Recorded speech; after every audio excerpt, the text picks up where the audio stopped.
Hi, ladies. Welcome to another one of our Encouraging Women podcasts. And you're used to hearing me and Erin and Adina. But today it's a bit different. I've got Erin and Janine here with me. And remember, last time we said we're moving off from homeschooling for him a bit, and we're moving to how to really enjoy your children and love being a parent, which I just love the title, right? Doesn't it just say everything? And as we, in our last podcast, we were talking a little bit about enjoying your children.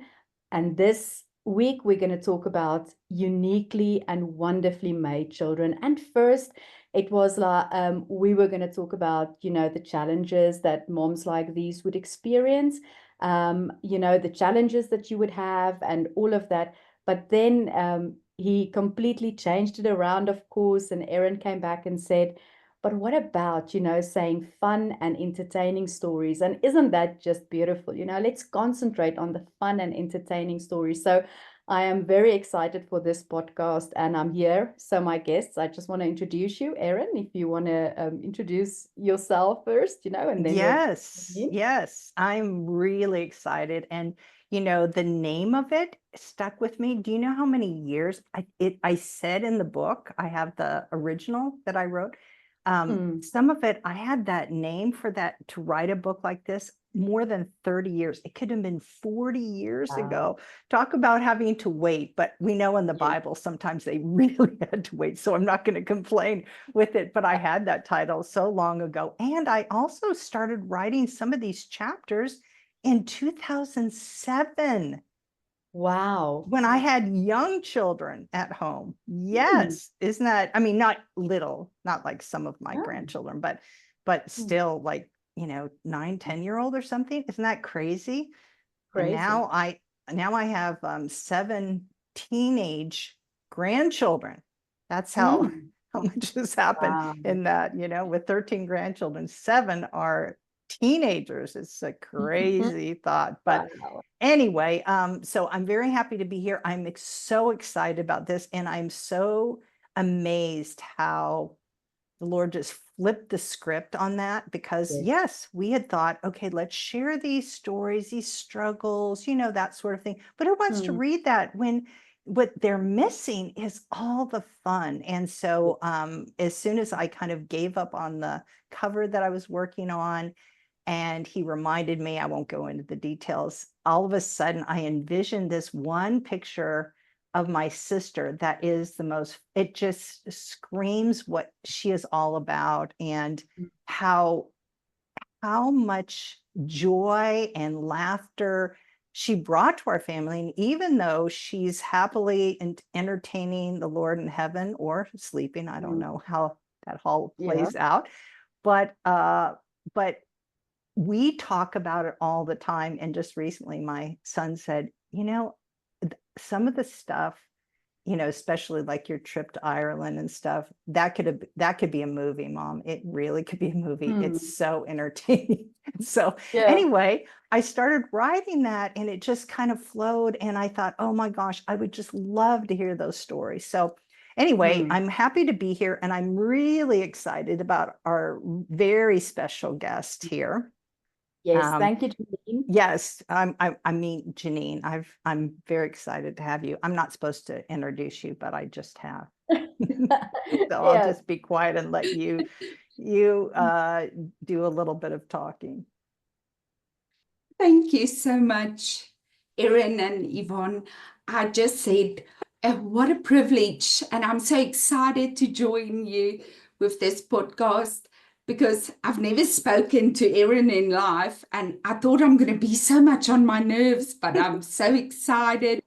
And yes, to finally just talk to you in person. It's not just voice notes and yes, watching an SMS. So yes, thank you so much. I'm really excited to join this conversation. I think you have so much to share. I've just been totally intrigued and drawn in from your whole story, and how God has done amazing things with your uniquely and wonderfully made son, and that you've shared those stories, and they've just really inspired me in so many ways, even though I'm not really dealing with too much of that, because the special ones that I'll be writing in the book, my sister, and then I have my own son. I have 4 sons, so it's one of my sons that I used to speak about. But I'm not raising them anymore, but they still bring such delight and things. So I'm excited to hear that part of it, because I'm sure you have so much to share. But I'm going to turn it back over to you. We're just the guests, Yvonne. Yes, so Janine, you came here, thinking that you were going to tell us everything about, the things that your son has went through and how he's come through the other side. But we want to hear about some of the fun stories. But first of all, to the listeners that don't know you, Janine, can you just let us know a little bit about your son, that we just have some background when we go into these wonderful, fun stories? Thank you, Yvonne. Well, my son was born 18 years ago, a week before his birth. They couldn't get a heartbeat, and a week later he was born with C-section, and the umbilical cord was around his small neck. And there the doctors later said he had a stroke before birth. And I remember not being able even to go to a brain scan because my medical aid didn't pay for it. And so when he was admitted to hospital, the doctor did a brain scan there. He was admitted for a small sickness. And then they did a brain scan, and it showed left side brain damage. And it's called right side hemiplegia. It's a part of cerebral palsy that affects all the right side muscles. And doctors had said, except he's going to be in a wheelchair, he's not going to walk, but he's walking, he's running, he's doing athletics for our country. And he's chosen now for the 3rd time. Last week, we heard he was chosen again for the team to go and compete next year. So, yes. And it's first, when I found out, it was so sad, and I didn't see a future. I didn't see hope. And, that's our darling Lord doesn't just leave a situation hopeless, because he's hope. And yes, he gave us so much hope. And yes, like Erin said, not just looking at the bad. Oh, my son, so much fun. It's unbelievable. We have so many laughing moments. Oh, they actually compare him to one of the people here in South Africa, a comedian. So they compare him to a comedian. He's always full of jokes. And just weeks ago, on 17 October, the one teacher said she can be so down. The moment my son is in her class and he leaves that classroom at the end of the period, she's laughing. She's in a good mood. And she didn't start off in a good mood. She said, that's just who he is. And again, that's who our darling Lord is. He turns the situation just right around. It's, it just, when people think it's the prognosis ahead of time, you're going to be suffering, you're going to go through these things, there's no hope, they'll never get better than this, all of those things. And yet what we're really being given in our families is the most wonderful gift. And it's the crazy thing is, it's not something we would select for ourselves, though there are some incredible, adoptive parents who do choose that, and the remarkable stories. I'm not that magnificent at all, but there are, but we don't select it, and yet we have no idea.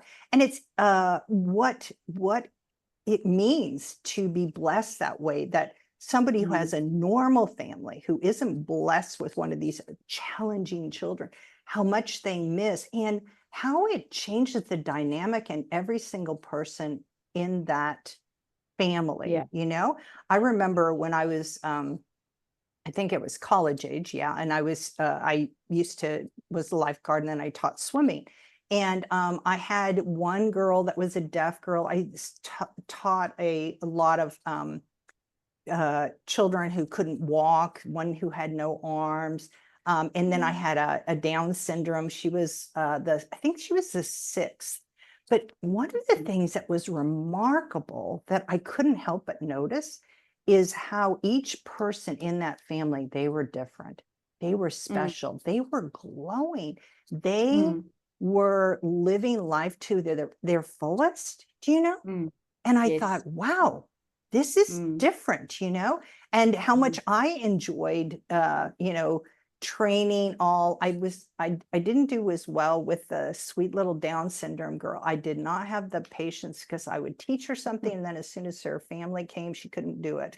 And I thought, come on, but there was another one who she came from a family of 11, much more patient. She was an older one of 11, and she was amazing. And she would just have the patience of a saint and things, So anyway, he knows what he's doing. And I just want to encourage families who have that, and also to how he flipped the script in this whole book that I hope that we're going to be putting together with all these testimonies, because it says, it's by the word of their testimonies that you overcome, the wicked one, of course, by the blood of the Lamb, but by the word of their testimonies, because there's nothing like that to inspire women, mothers, families, to look at things differently. Because my sister, because she was born in 1940,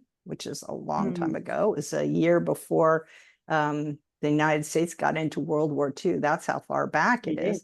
But they didn't know anything about it. And also diagnosis. They didn't know there was something, but in so many ways, she was perfectly formed, perfect, there wasn't anything apparent. And yet she didn't quite develop in different things, mostly emotionally and mentally, and yet she excelled at some things that were absolutely incredible, her memory and recall and things. So it was quite baffling. But at the time, they didn't, diagnose. I mean, maybe if they were severe, I'm sure they would institutionalize them, which is such a scary thought.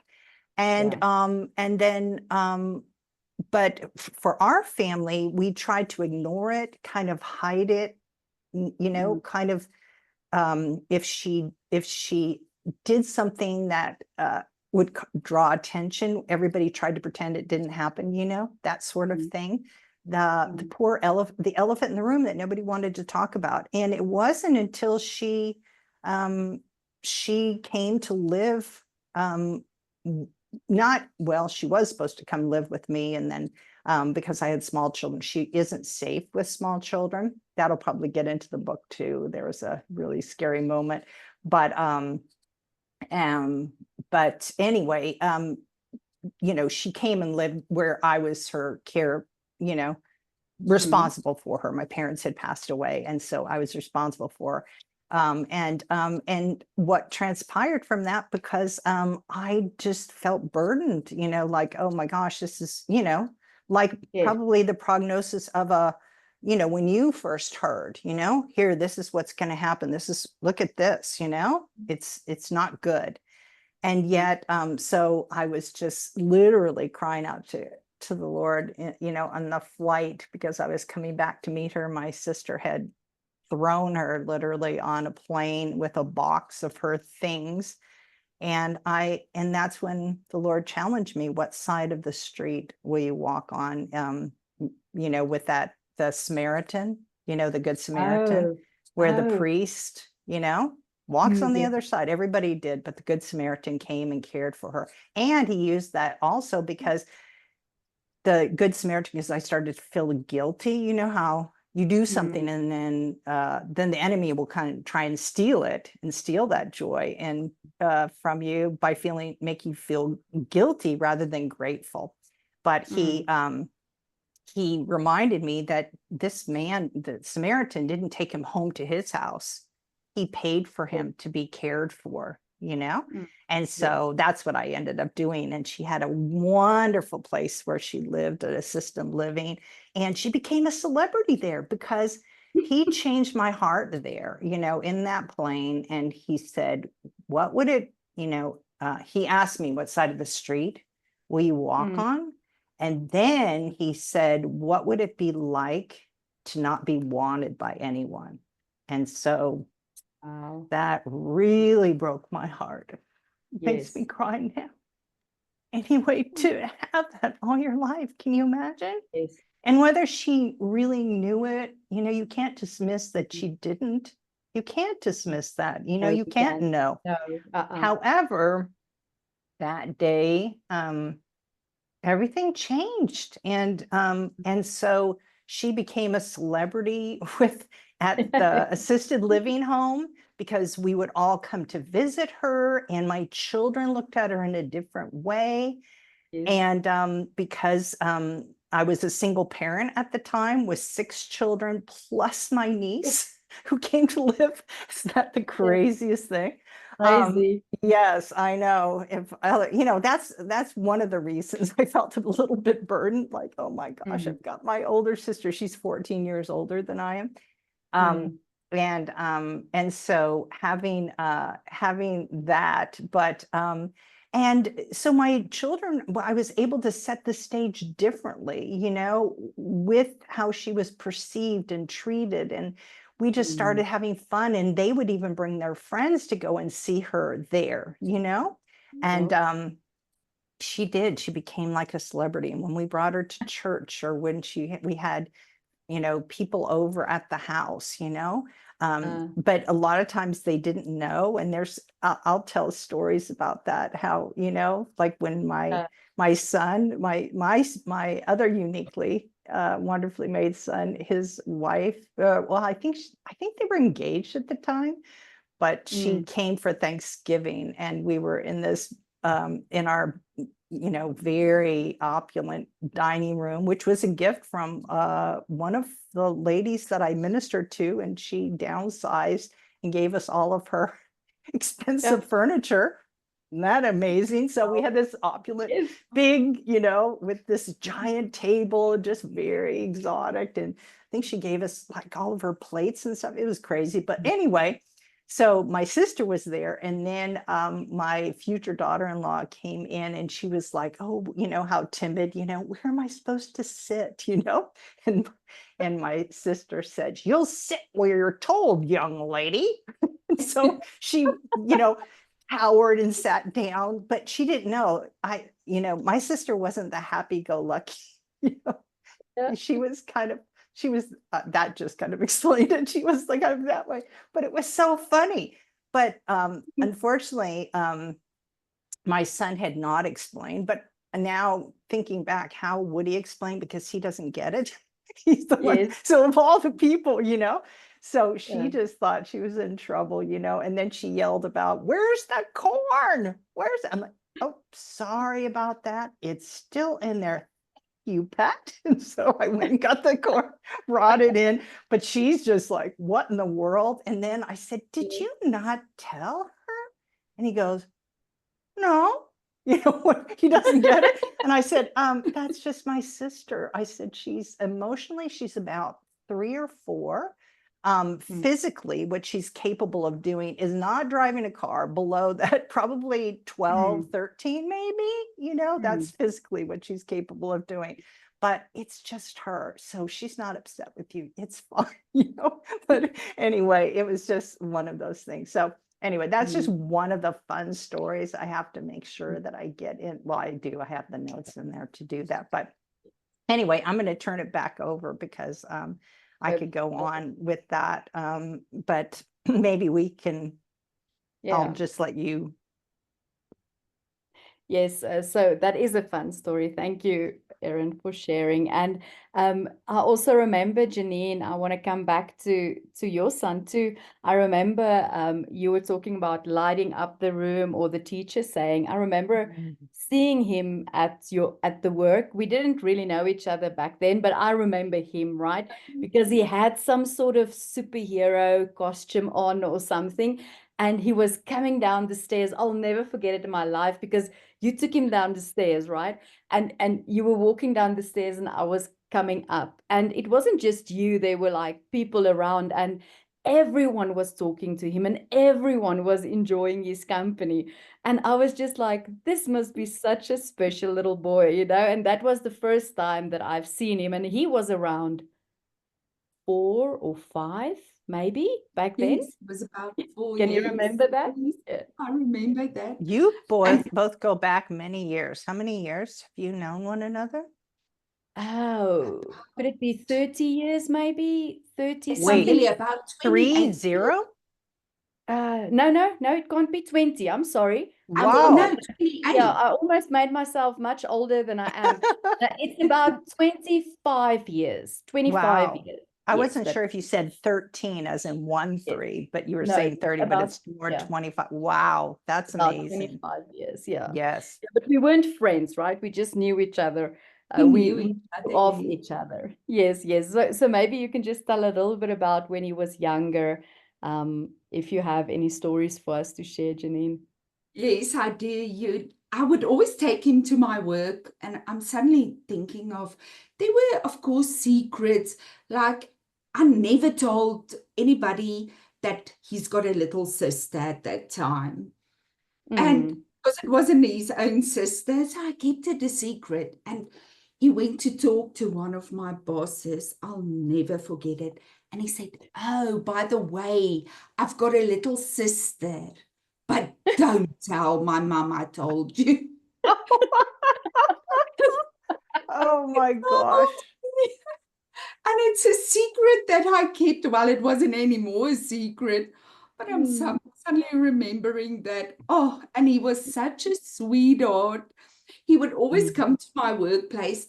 And I want to mention this one testimony. One of the men, remember some of the cultures, it's actually Mm. sad that they Yeah. believe, some of the cultures believe that a special baby wasn't supposed to be born.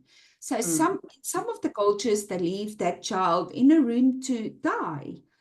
And Yes. one of It's the men was, happening today. yes, It's yes, happening today here in the United States. You It's know, difficult. it's just totally, and that's one of the, I mean, to me, this is almost an extension of the pro-life, that I was called to, when it all became legal here in the Mm. United States.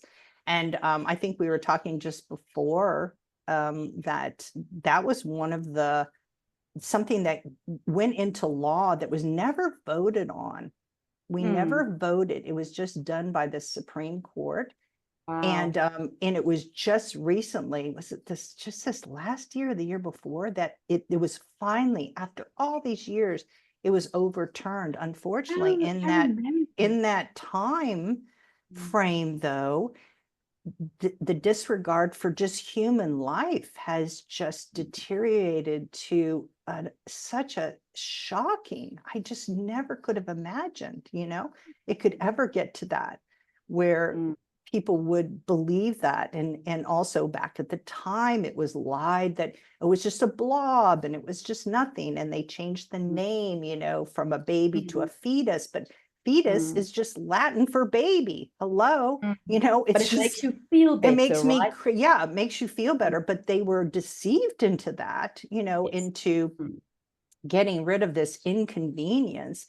And Mm. even going back to the introduction of the pill, which was supposed to liberate women, which it's did nothing but destroy women. And now they're finding that sort of hormonal therapy, or that introduction, has messed up women in so many ways. And I think this is worth saying, since we have a chapter in both A Wise Woman And in the, how God can and will restore your marriage on Contentious Woman, do you know that the biggest downfall is that it changes the personality of the women? It Yes. causes them to become very different. And once Yes. they're off of that and it's out of their system, they become different, calmer, peaceful, less aggressive, less contentious.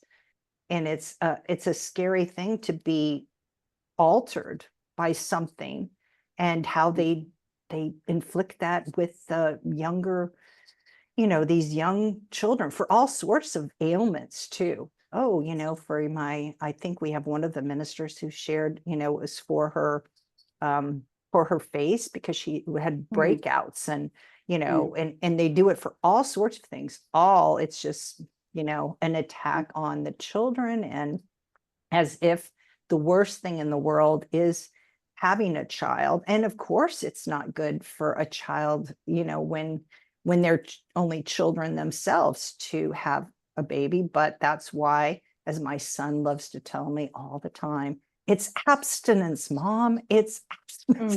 Why aren't they teaching that? And it is, because whenever I would, be talking to one of the girls who'd come in to see whether they were pregnant, that's before they could get something at the, drugstore, at any store, pregnancy test, you had to go into a doctor or a clinic to be tested. And so that's when a lot of the pro-life started putting these together for free pregnancy tests, hoping to be able to talk to them about that, and saving the life of their child.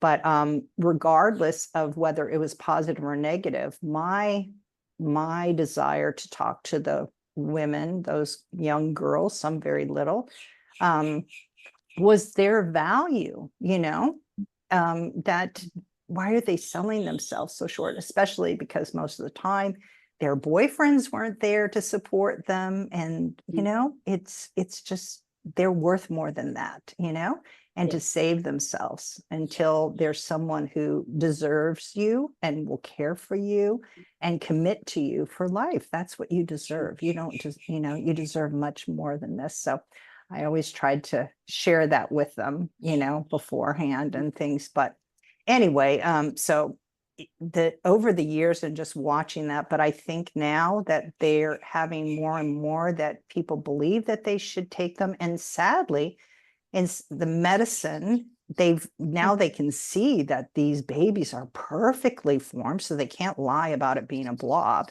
Unfortunately, they also can detect different situations. Now, with your son, from what you shared, it wouldn't have maybe shown up until very much near the end, sadly, in some of our states, or, what they're trying to pass now is that it doesn't matter, even if the baby is born, that they're going to leave them to die, that they're going to pass that is okay because of the choice of the mother, which is just absolute insanity. And so that's it. Or they abort them early on because they see this, and sometimes they're wrong. Sometimes those abnormalities correct themselves afterwards without any intervention.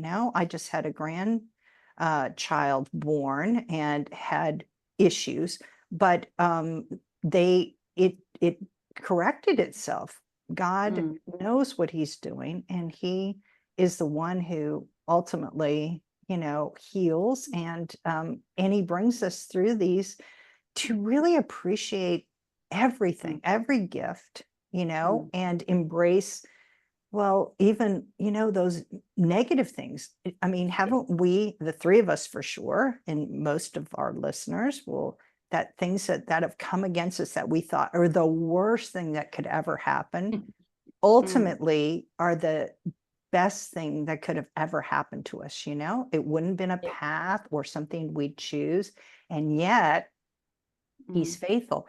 He says he'll work all things out together for good. When we love God, when we're called according to his purpose, what's his purpose, And I think when we recognize that, then we start looking for the good. Or when you have a double recompense, where something's unjust, we look for the double recompense.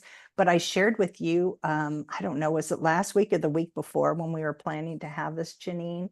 But I shared the one from your story, if you're willing to share that. But it says, what is I should have written it down. We'll put it in the bottom. Can we put it in the description afterwards? We'll put it in the description, yes. Yeah, but it says, my favorite part is it starts out with, speak kindly to her, that her sins are forgiven, that I'm going to give her double for all that she's done. Now, some people say it's a double punishment.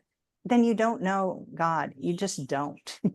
It just doesn't, while we were yet sinners, he died for us. Hello. It goes along that's the main theme, of the New Testament. And so, but getting double for that. And then once you recognize it, I asked him just recently, do I have to claim, these, like, do I have to submit a claim? Do you know what I mean? Like, I have to name it and claim. Do I have to do that? And he assured me, no, just recognize, start looking for it. And you go, oh my gosh, look at this, look at this, look at this, My son just shared when he kind of off the subject, but it's looking for it. But he had shared that all of a sudden that he felt like he was supposed to give. He heard somebody who lost their wife through something that happened after the birth, and his, my daughter-in-law had gone, it could have potentially been her. Anyway, he found out about it, and then he said, the Lord just told him, give her, and it was a huge sum of money, especially for them, and he said, okay, and he just did it. And then he said, I have to tell you something, this just came up, and he got it. And now he's getting that same amount every month has been added to his income. How is that? How's that possible? And he goes, isn't that crazy? But, it's like those kinds of things. And even when we've done something wrong, I think that's so important, because how many women who have, what did I do wrong? The guilt that I had, like in my situation, I have a son, and he was born with a genius IQ. I mean, he never lost that. However, due to being vaccinated, and that was it's been diagnosed by the doctors that he got a vaccine, and it caused him to have all of these learning problems, which lead to sometimes emotional problems when they're facing that, when you can't learn and you don't, when there's a disconnect, then emotionally it can affect you. Anyway, like with my sister, she seemed more emotionally unstable, but that's, I think, because she was trying to fit into the other world, like a world that didn't understand her and appreciate her. And so, anyway, I thought maybe if you feel, led to share, because you've shared with me, because there's so many that think you've done something. Because I knew it was actually a minister who was quite well known in our ministry. I won't name her, but she had her daughter was also vaccinated, and she more severely, like autism, I guess is what I'm not really sure. But anyway, she couldn't talk about it. She couldn't acknowledge it because of the guilt that she felt, as if, I mean, she didn't go in to give her that in order to damage her. And how would she know, I mean, it's just, but that guilt can just rob you. And it's so heavy on you, that he died for that, to free us from that. Instead of feeling guilty, is switching it to being grateful.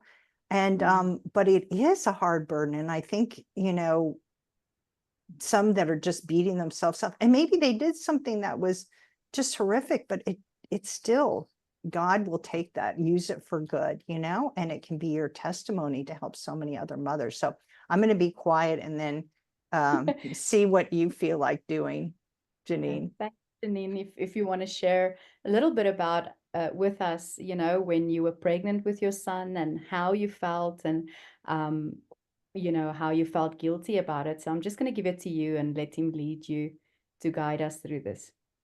Thank you so much. You know, I did so many sins in my life, and I always thought, how can it ever be used for good? And there was stuff that I felt I'm never ever going to share. But if it can help one lady, just one, it's going to be worth it. And I always, and I asked, of course, my darling, what am I going to share and what not? But he gave me the go ahead. While I was divorced to my former husband, every second weekend I started using drugs. And I have to share this. I started using drugs, got pregnant with his child. And I have to say this, he was a married man. So I was actually the other woman in his life. And I'm so sorry I did it. And I felt so ashamed. And I fell pregnant. And the moment I fell pregnant, I was 2 weeks pregnant. I used the morning after pill. It didn't work. And immediately I stopped using drugs. And that's why I cried so much, Erin, when you wrote that lesson of you be the judge. Because Oh, wow. my Who knew? God knew, right? he I mean, knew. that's just, it's helped me so much, you know? Most of It the lessons I write, it's for him to, because he knows I really need to be taught slowly, carefully. Yes, me And so too. he brings me through it very, very carefully, you know? And because I'm learning, and then I'm learning it, and then other, you know, of course he's using it for good for whoever he does that. But I think that's a wonderful thing. And how special, because your son then is also a survivor of abortion with an Yes. aborting after, Yes. because my mother didn't take that, but she was scheduled, you know, and had she listened to her doctor and had she not interrupted my father on a closed set in Hollywood where she shouldn't have called, but she was distraught, and I'm so grateful. And he said, go home, don't go. You know, it was right down the hall, and she went to a payphone. That was before cell phones, you know, I am old. But anyway, and so I survived that first, you know, where the enemy wants to take you out. And he wants to take, you know, he's after everyone, but there are some that are going to be more, God's going to use more, like your son, you know, and like I've gotten to be, you know, all the different things that he's brought me through. And, you know, where would the world be without your son, and without my son, and without my son? I mean, where would it be? It's just wonderful. So I'll stop talking, because I do want to hear about you be the judge. I think that that's a wonderful thing. And okay, and then I stopped using drugs, and I was in a very early stage of pregnancy. I went to my pastor at that time. I asked him, what must I do? And he's a married man, my former husband. So of course, the pastor, or not of course, but anyway, the pastor said, oh, that's a mess. And I went even further and I said, I've got an appointment for an abortion. And he kept on and saying, oh, I don't know what you must do. That's a mess. And at that time, there had been coming a pastor to our workplace, and I went to him, and he said, no matter what you do, you don't get an abortion. You keep this baby. Oh, wonderful. But I also had an appointment with my doctor, and she was going to give me a pill that opens the womb. And I couldn't do it. And I asked her, can I take the pill home? And she agreed. I took the pill home. I left my son at that time, 9 years old, with his grandmother, my mother-in-law. And I cried and cried and cried on the bathroom floor. I cried out to him, holding my tummy. And I just felt this urge to keep my baby. And so, of course, yes, and it's all him that let me keep my baby. So the moment I found out about my son's special needs, I, of course, blamed myself. I remember standing in the hospital room after the brain scan and asking the doctor. I cried a lot. I was an emotional wreck. I didn't have the drugs as comfort. And I asked him, is it my fault? And he said, no, never. But I, of course, did walk with the guilt. I looked in for every way. I said, yeah, maybe it was because I reached in a cupboard. And my mum always said, don't reach in the cupboard, high up. And I said, Yes. no, it's old women's story, stop it. So I did blame myself. And Isn't that he was, amazing? yes, and how he turns everything around because he's such a joy. And I remember when he was born a week later and they couldn't get a heartbeat. Prior to that, I had always wished for a little girl. But that day when he was born, I was so grateful that he was alive, not knowing that time that there was something wrong. But there I apologized and said, sorry, I'm grateful. I'm grateful for the little boy I have. And never again, because he just knows the best, our darling Lord. He knows what to give us. And I'm so grateful. And I must say this. Oh, yes. And I'm over, yes. My son is 18 years, so I'm over 19 years clean. I've never touched drugs again. So, yes, that's where it comes in. You be the judge. Oh, Yes. that's my favorite stories of all.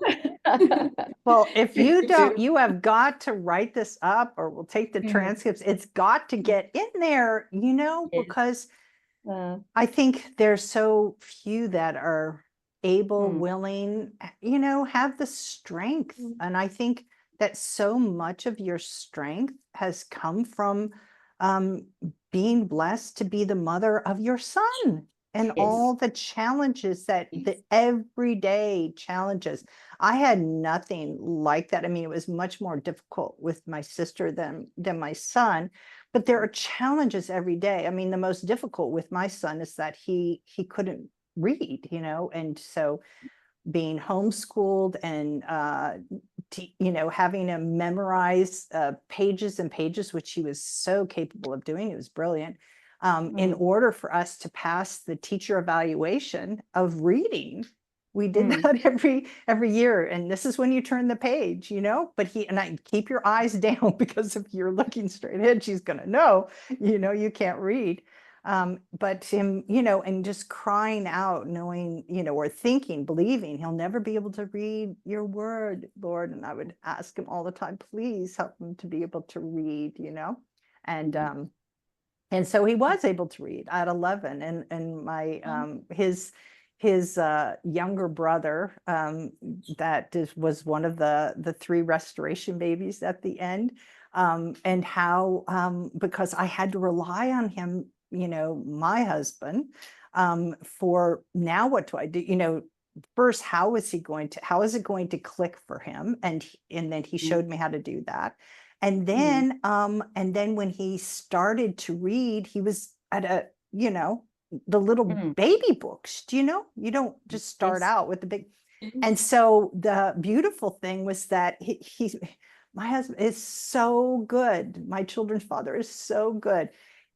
What we would do is, instead of saying it's time to take a nap, where you can have a meltdown sometimes with when you have 3 little ones, instead it was like, grab a book, your brother's going to read to you, hop up on the bed. And they would be so excited and they jump up. And then my son would be sitting there with these 3 little ones just hanging on him and looking at these little storybooks for children, which he read. And he stammered and stuttered at the time on top of it. And that went away as well. He's an amazing orator.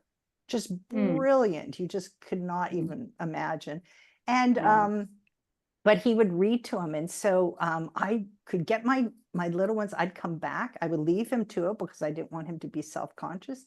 And then I'd come and I'd peek around and all 3 would be sound asleep and he'd still continue reading the stories.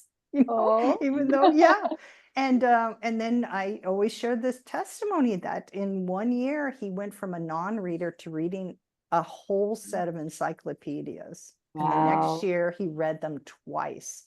And he Mm. was brilliant. He did have a genius IQ because he was born that way. And then he was damaged, which that happens. Sometimes it could be a car accident or all sorts of things can happen, Yes. even if that it doesn't happen until later on. But all these things are a gift. And if we reject it like evil, it's almost like evil, like in Yes. in some tribes in Africa, it's an evil curse or something. But Mm. it does say in the Beatitudes, not to resist evil, but they never talk about that from the pulpit. It's not No. written. But and it covers so many different things like this. These are like evil things or awful things, that happen. Yes. But if we keep rejecting them, and then because of fear, instead of saying this is a good thing, like, Yes. facing divorce again, it was like, in doing it enthusiastically, like, but why Yes. would you do that? But I was too, when I wrote the facing divorce, I was terrified, Yes. I was sick. Stop it, stop, but then, when you do it and you embrace that, then all the gifts come with it, right? Yes. All these hidden treasures and blessings, and your whole world changes. And especially with these uniquely and wonderfully made. I just love that, when we were made in secret, knitted in our mother's wombs, and that part Beautiful. about secret, I took that, of course, I take everything to extremes. If people don't know, I'm the Peter that, if I think, is that you, Jesus, I'm going to jump out of the boat and run into the water till I realize I'm all the waves and sink. But anyway, or don't wash my feet. No, wash all of me. That's me, so I always have to take everything to extremes. So anyway, I shouldn't just keep monopolizing everything with all the different stories. But anyway, I just think that when we just embrace those things and we see these wonderful things that can happen and what he's bringing our way, and if we don't do it, we're just being robbed of so many blessings. And I just want that so much for these women. And maybe some that are listening are not, they've never faced that. They don't, it's not in their family. They don't have relatives or anything or friends, but they will have that when they do meet someone, and giving them the understanding. And they may be the only ones to encourage that Yes. mother that's facing that and who's terrified of, even letting that child live. I think one Yes. of the things that will really bother us is that we don't want our children to suffer, on our Yes. behalf, physically because of illness or whatever. I think that is the hardest thing, because we feel like there's nothing that can be done. But even then, helping, I think fear adds to the suffering a lot of times, and not being Yes. afraid of it, and trusting God to heal and comfort. And I don't know, that's Yes. another whole story there with it, Story. isn't it? Yes, it's definitely. I also want to share a story which is not my own, but so the children has a ice skating once a month for the homeschool. So the ice ring gives the children half price for homeschool children once a month on a Friday. And there was this this boy there, and he was in a wheelchair on the ice, right? So it was a wheelchair specifically designed for him to be on Wow. the ice. And I was sitting next to one of the homeschool moms, one of my children's friends' moms, and I was asking her, who's that child? Because he seems to be having so much fun, right? She says it's one of the homeschool moms. They've got 4 children, and this child of theirs is their special child. And they go nowhere without them. So without him. So if there's anything going on for the homeschool and Wow. send, no one goes. And it was so sweet for me to see how the siblings would take turns Yes. to push him on the ice, and they would have so much fun with him. And the other siblings would be skating in front of him, like backwards, like talking to him and just Oh enjoying his my. company so much and just having so much fun. And just seeing that, it was such a blessing for me to see how you can enjoy your children, how you can enjoy and have them everywhere. Janine, there's something that I want you to share. You shared a little earlier when you shared about when you went to this one pastor and he told you that he didn't know what to do, right? When you told me, I remember exactly where we were sitting when you told me the story. And I Did felt so, he say, I couldn't understand what you're saying. Did he so say it's a mess? This is a yes, mess? yes, Okay. yes, That's what I thought. And exactly. I thought, what? What? Yes. Yeah. Okay. All right. That's Sorry. I exactly just what he wanted to said, make right? sure. I just had a Yes. little, I needed a little interpreter there just to make sure. Okay. Wow. And Okay. I remember being very shocked, right, when I heard the story and I thought that, wow, you can really trust no person, right? Mm. But then there's a little epilogue to this tale that you have, Janine, when you spoke to me about it. Tell us a little bit about what happened and how the Lord changed his heart after he was saying what a mess this was, right? So please just Mm. tell the audience, because it is such a hopeful story for me that Mm. of sometimes you go to people and we shouldn't, right? But we don't always know. We think we can Mm-hmm. trust people and we go to them for advice. Sure. Sometimes we can only go to him, but Mm. he also changes hearts, right? So please, Janine, I would love for the audience to hear the end of this beautiful story. Okay, so I kept on going to that church, and my baby was born, and I'd go with my baby, and it's a huge church. And then when my child started walking, he would come, that same pastor that said it's a mess, would come with a packet of sweets in his suit jacket. He would kneel down to my son and every Sunday give him a packet of sweets. And Whoa. I know the Lord used my son to show him the different side of the story. Mm. Because, yes, it's so quick that to him it seemed like a mess because, yes, it's a married man, but look how our darling Lord still changes it, turns it around, and uses it for good. And even with that man at my workplace, he would later come because he said of their culture, he believed the babies must be left to die. And he even said it in a meeting. And I ran. This same pastor? No, this is Oh, someone okay. else, Sorry. someone Sorry. at Okay. the, All right. Okay. And, I thought, well, okay. and I ran out crying. And years later, of Mm. course, I would take my son a lot to my workplace. And years later, he said, wow, my son changed his view because my son has got Mm. lovely manners, would go and greet him with the hand. And he said, that totally changed his view.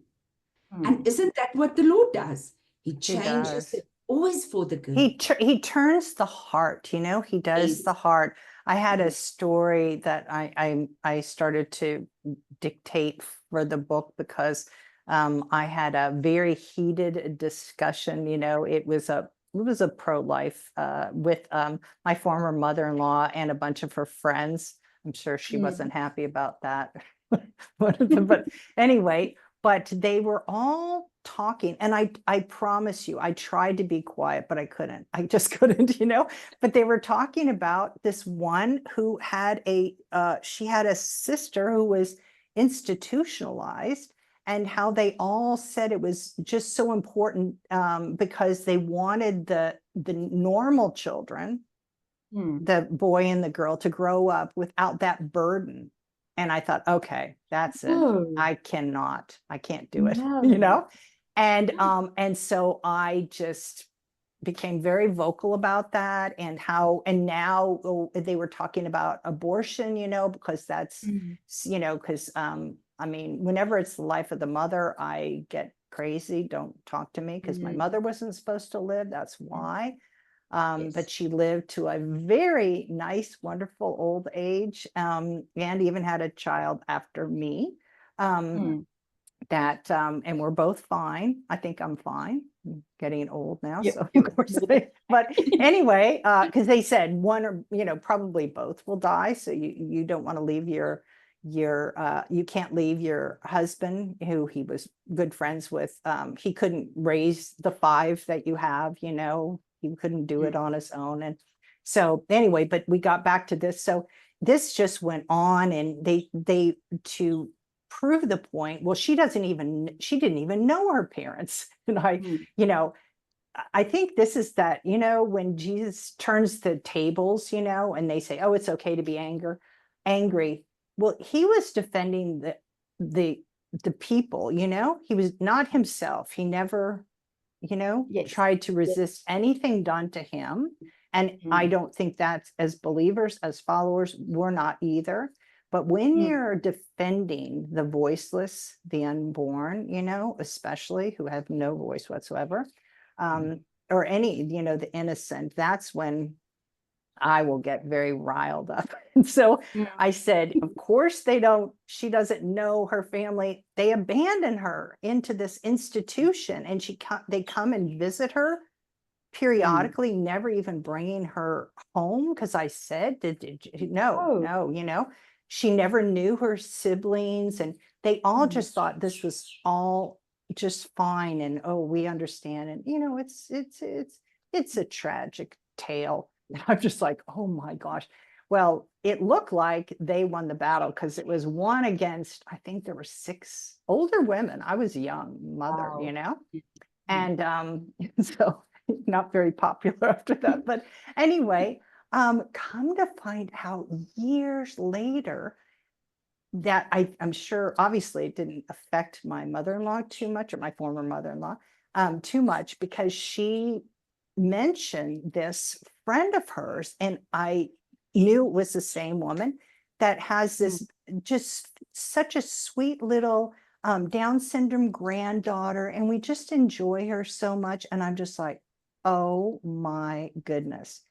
God turned her heart and could see that. I don't know if it ever flashed back. I didn't have to make it a point. Do you remember she was the one, that I had that big conversation with? I told you. But anyway, I just saw that God, he is patient with all of. I wasn't patient, but he is very patient, and he'll do the turning of the heart, just like keeping you around. One of the things that amazed me when you were talking about, I stayed going to this church after they said, and I'm thinking, I wouldn't. I mean, I'm just one. Nope. I had my oldest son was my first former mother-in-law suggested, that it was too soon to have bring a child into the relationship. And she started hinting towards, and I said, don't say it.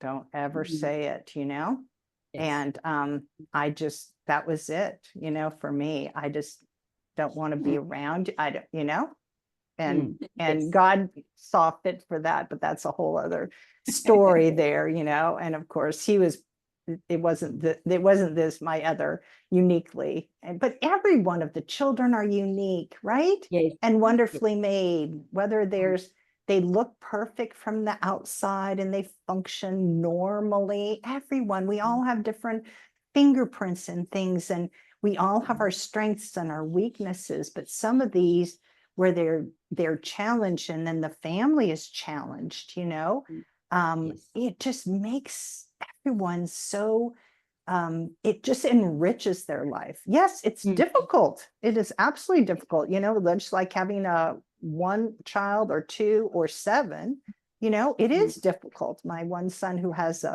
for today's 4 children and a set of twins, that it's challenging, but how fun and wonderful. And they laugh at everything, being up all night and one will get happy. And one was, I think he's told the story of where she was trying to keep both of them happy as daddy is trying to adjust the car seat because one spilled Coke in it, and he's trying to wipe it up, and he's trying to get that cleaned up. And so she's got both the twins, and one just wanted to yell every few minutes, and then the other one was holding the hair and would pull the hair. So one would scream and the other would pull the hair. And she goes, Darling, can you just hurry?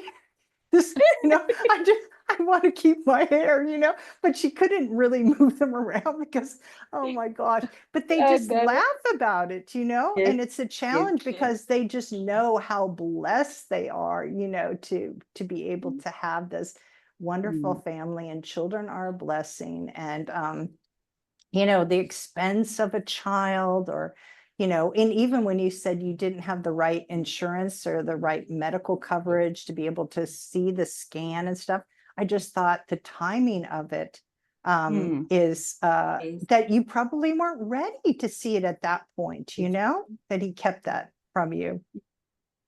Yes, sorry. Yes, I just no, have please. to share another funny story.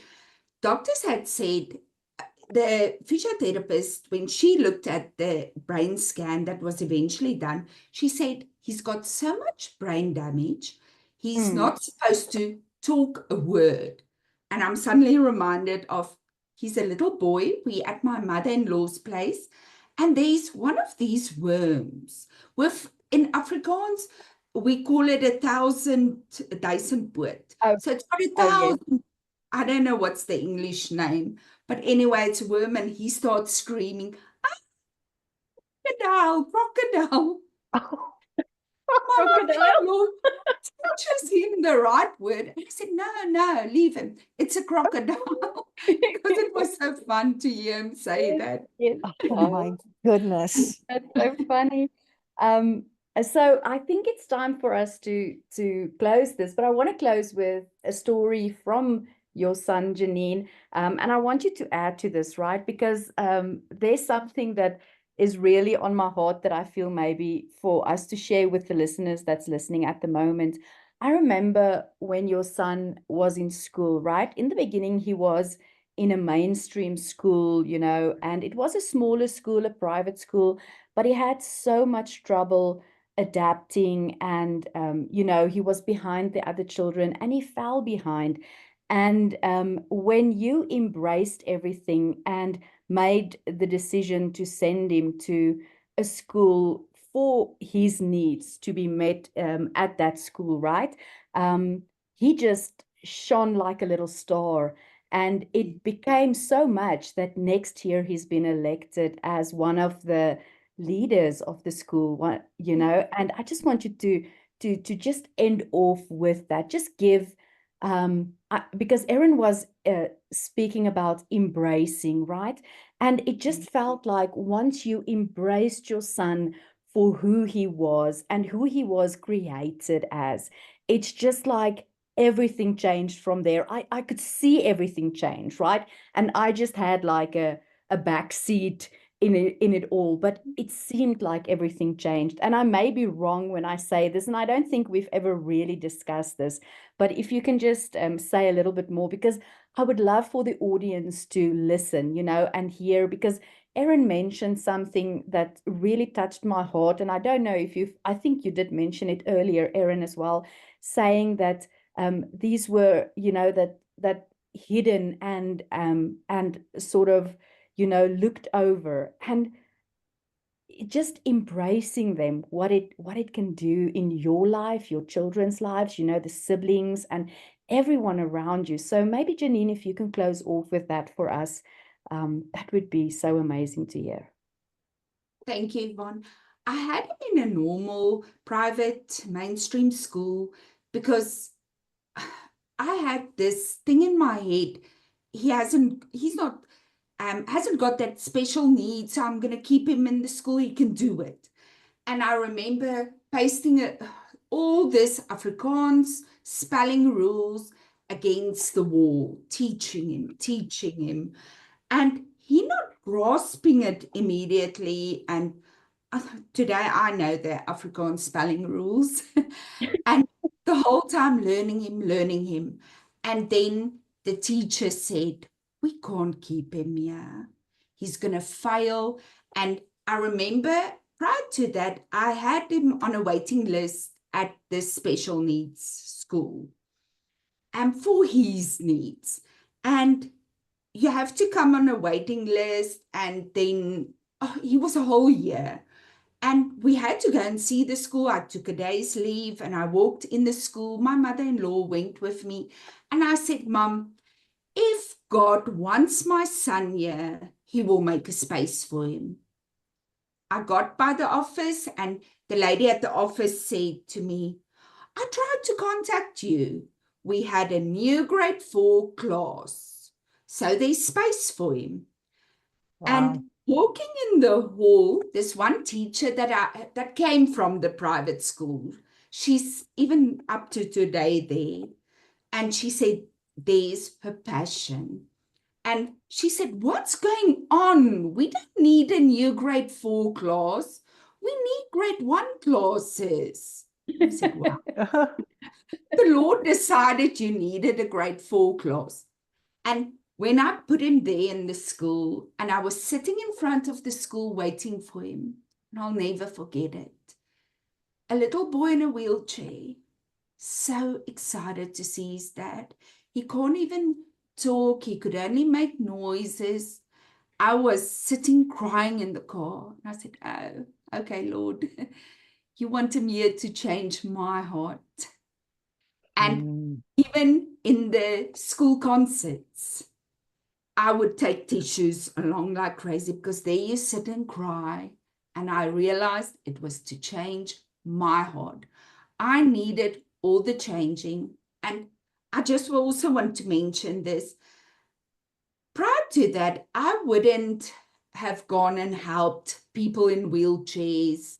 I just didn't do it. I remember walking in front of my workplace, being late. I heard the Lord say, and there was a lady coming with a wheelchair, not an electric wheelchair, struggling, because our pathways in South Africa isn't made for wheelchairs. And she was struggling. And the Lord said, go and ask if you can help her. And I said, no, Lord, I'm late. And he said, go and help her. I said, I'm late, but okay. Eventually, I listened. And I went to her and I said, can I please help you? And she said, yes, please. And she was on her way to a taxi. There wasn't even actually place to hold the wheelchair. And she had explained that she had polio as a child. Every morning she would be with her wheelchair, trying to go to with her wheelchair on that terrible pathway to a taxi, whereas I'm driving in a car. And that changed my life. My son changed my life, my outlook on life. I appreciate life more. We've got so much to be grateful for. Yes. And yeah, how many times do we pause somebody and we're worried about time and we don't stop and help? And yes, my child's going to be a leader next year. And I also quickly have to mention this story. He's not allowed to play rugby. And when we went to his specialist, I said, can he play rugby? But I don't think she was listening. And she said, yes, he can play rugby if he's fit. So he started exercising. I don't think she was listening. And then just, okay. Oh, that's funny. He played rugby. And I was, of course, so much on my nerves. And the first time he started playing, he came to me and he said, Mom, that boy doesn't have rugby shoes to play with, and he's so poor. So I wrote on Facebook, on a group, and I said, please, can you help? It went so big that Pretoria helped. I was even interviewed by the newspapers. So many people helped. And just after the rugby, we saw the specialist again, and I said, and she said, how's it going? I said, yes, he played rugby. She said, what? Did you allow him to play rugby? And I was so shocked that I felt shy. But later I know now, the Lord made her not to hear so nicely so that he could use it for good. And luckily, nothing happened to my son. And this year, of course, they wanted him to play again because, yes, all the sponsors and everybody sponsored so much. And but this time I said, no, he's really not allowed to play again. So yes, our Lord just uses everything for the good. Yes. Thank you. Definitely. And thank you for mentioning also, like Erin said, are we going to walk on the other side of the street and just look away, or are we going to follow his lead and help out? So Erin, please can you close off this beautiful podcast for us that I'm sure the listeners are going to enjoy so much. Yes, I was thinking of one where it's somewhat similar, but how sometimes the doctor might have held back, and because she said, oh yeah, go ahead, and then how much happened from that. But I remember when I was actually living in Europe and I came back, and my uniquely and wonderfully made son, I found out, so what are you doing for work? Because he used to work for the ministry and fill the orders for the books and things. And come to find out, he was working at a bank as a teller, handling all this huge amounts of money. And I thought, can't do math. Don't you? I mean, not only could he not read, he can't do math. And I'm thinking, but I just thought, okay, well, that's up to them. They hired him. If something happens, and I mean, I heard from him, he would tell me about all these huge deposits because it's up where the Assemblies of God, and they bring all of all the donations, all this cash, from the offering, and he would be oh my goodness, but we limit, our children or those people in our lives, even parents and things. But but God doesn't limit, he's limitless, and he will do things just to wow us and to say, look at this, I think it's just a wonderful stage. Just like I just thought of, where you were saying about, coming to the plays or the different events, that your son is at the special, this wonderful special. It's not the special needs, where they say special needs children. These are special children. These are huge blessings. And I would be just crying, watching that. I'm just so moved. I mean, I love watching the Olympics, but watching the Paralympics, I am so inspired. I am so humbled. It comes to my mind anytime I feel like I want to complain about anything. I think, be quiet. Look at this guy, like the guy who won from the United States. He won the archery, and he had no arms. He did it with his legs. And I think, come on, and we're going to complain about anything. So anyway, and here your son is competing in that, it's just a stage, and it shines his light. He is, he's praised by that, It's like the rocks will cry out if we don't, but they are a continuous, aren't they? That's what they are. They're a wonder and an amazement, to see these challenges overcoming and all these situations. I just think they're absolutely delightful. And I couldn't be happier about this new branch of enjoying your children and love being a parent. And maybe in the next one, you mentioned about how well behaved your son was or is. And I think, that was our last podcast, was about, the being dressed and well behaved. And I think that plays into this as well. Do you know? I mean, I remember, having to train my sister in how she responded and how to be nice, why'd you say it like this, and how she could learn it for a bit, and then she would go back. But anyway, those kinds of things, I think it's something to explore. Maybe we'll see if that's Yes. God's plan. But thank you Now for you really having me and the fun. I knew it was going to be great.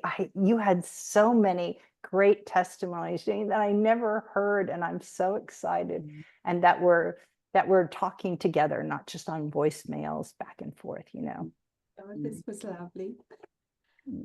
Yes, thank you so much. Thank you, ladies, for listening. And I'm sure, just like me, you had a lot of moments where you had to get the tissue box closer or just had to get something out, you know, and just enjoy our podcast. And I hope that you've learned something, that you've been encouraged.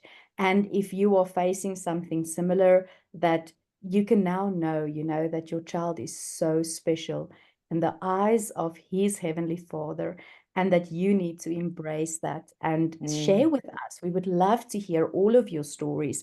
And Erin is always glad to put any of your stories inside as testimonies. We've got so many testimonies of ladies that we have inside our books, and we would love to hear your testimonies.